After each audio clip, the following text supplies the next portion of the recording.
J'ai eu un soir une femme sur un de mes lives TikTok qui m'a posé la question suivante. Elle m'a dit: mais pourquoi vous, les hommes, enfin la plupart des hommes, hein, vous voyez d'un mauvais œil les femmes qui ont eu un nombre de partenaires élevé, le fameux body count qui peut faire grincer les dents, alors que vous, les hommes, vous êtes plutôt valorisés quand vous avez eu plus de partenaires? La réponse à cela, elle est simple.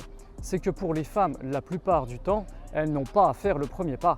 Elles ont juste à attendre que l'homme vienne les aborder. Il suffit que l'homme ait un minimum de coronesse, chose c'est vrai qui est de plus en plus rare maintenant.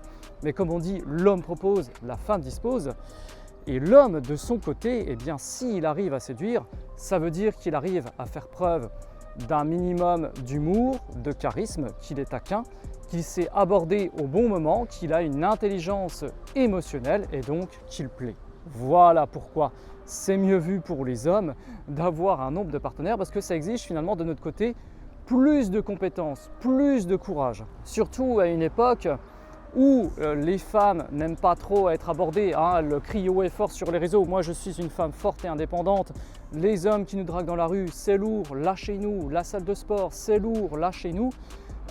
Les hommes sont de moins en moins friands à faire le premier pas, parce que quand ils voient tout ça, ça les décourage. Et puis bien souvent, quand l'homme fait le premier pas parce qu'il a un regard, il peut aussi se faire rejeter parce que la femme attendait juste une validation. Voilà, elle a vu qu'elle plaisait, elle a eu son ratio quotidien, donc pour elle c'est tout, ça s'arrête là, elle ne veut pas aller plus loin.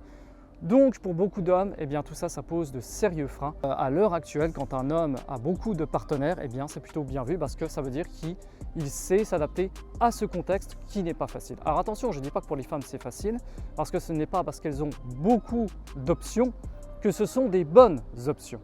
Ok? Bon allez, à la prochaine.